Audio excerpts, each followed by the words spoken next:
academic hall, and maybe a locked door one could only access with a key card, which would be individually assigned to students, faculty, and employees, so that anytime it's used, there would be an electronic signature of exactly who was using it. These things do exist, by the way. And how about a security guard, maybe an armed guard, posted at that building on the edge of campus, since it's so unique and different than maybe some universities? This isn't rocket science, even though they probably teach that in the Barris building. This is basic security for an institution collecting more than $1 billion a year from wealthy families, with an endowment of more than $7 billion, and a responsibility to protect the people it's housing and educating. On its website, Brown proudly boasts of spending 1% of the construction budget of all new buildings and major renovations to, no, not security, to the commission of artwork for the building or grounds as part of its Percent for Art program, which I can guarantee gives zero comfort to parents and students attending that school. The FBI is offering a reward of up to $50,000 for information leading to the identification, arrest, and conviction of the person who pulled the trigger. And there are lots of posts online, posts we won't be sharing here, at least not yet, from so-called internet sleuths who say they know exactly who the shooter is, suggesting Brown University might also know, accusing the school of scrubbing pages from its website of a politically loud activist who the sleuths say is a student at Brown and fits the shooter's physical description.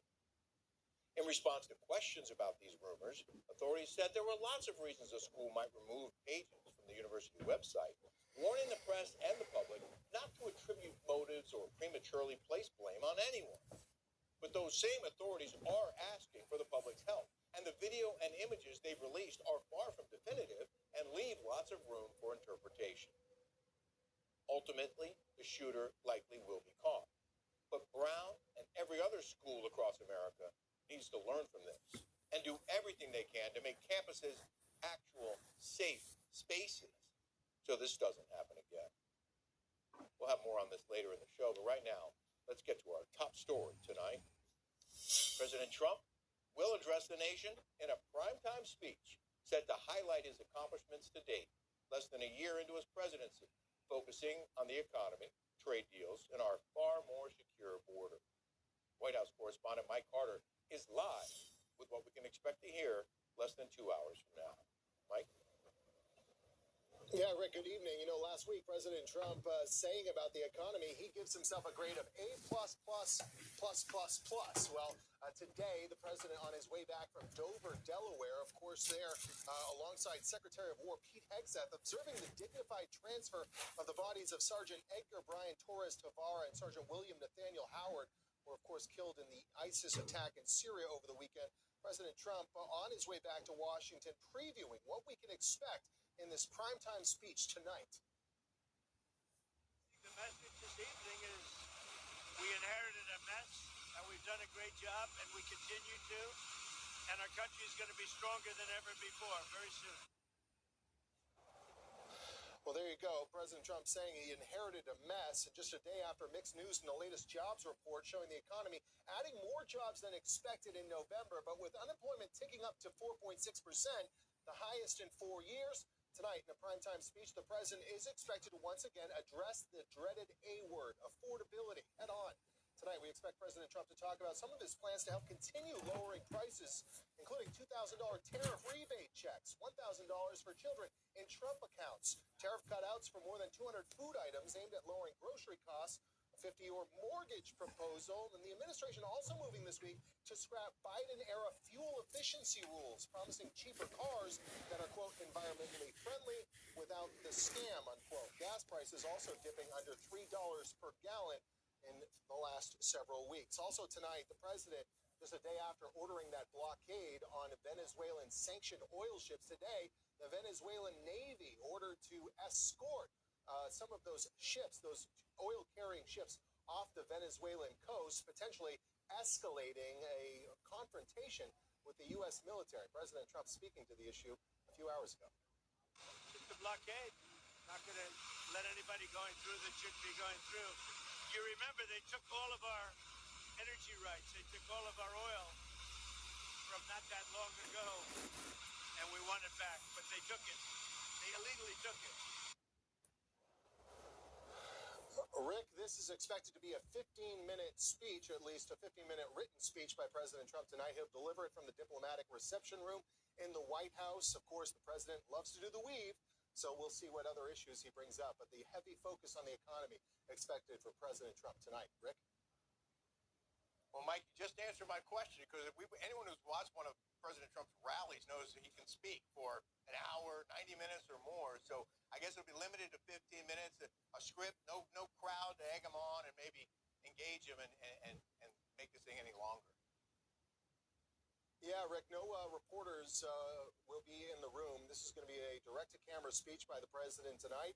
And, of course, the president does like to go off script at times, so we'll see which direction he likes to take. Of course, Venezuela escalating tensions there down in the Caribbean Sea. So if the president does go off script tonight, maybe we hear some news about what may lie ahead for the U.S. military when it comes to Venezuela.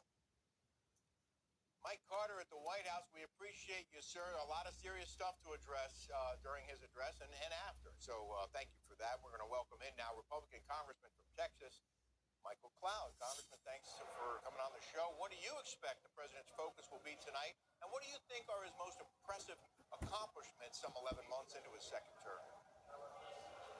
Well, he certainly has a lot to highlight. You know, he has still today on the White House website a list of the 22 things he promised to do when coming into office, all under the topics of making America safe again, making America healthy again and energy dominant, draining the swamp, bringing back traditional values, all these different kind of things that he promised to do. And he's one of the rare elected officials who could sit there and point to, and you can go down that list and say, we've made either accomplished that or made a lot of progress on those areas. And so he's got a lot of stuff to talk about. Congressman, the president's approval ratings are down. Do you see him turning that around tonight? And what do you think his priorities should be moving into the new year?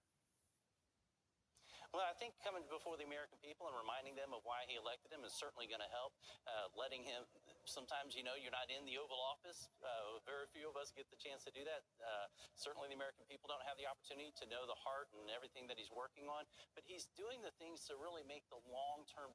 So much of our economy, for example, has been based on years and years and decades of politicians doing the short-term thing. He's doing the long-term things to put us back on a healthy economy. In a sense, we've been living on steroids, and he's bringing back manufacturing. Well, those factories don't get built overnight. It takes a couple years, but they're doing everything they can. And I've sat in meetings with the administration where they're like, how do we turn a 10-year project into a 2-year project? So they're working hard for the American people to put an economy on the right footing for the long haul so that our kids and our grandkids have a country they can look forward to, and we can work our way away from this $38 trillion of debt. So for him, I think just making the case to the American people that we're on the right track, we need to keep going is going to be an important point to make. Congressman, I want to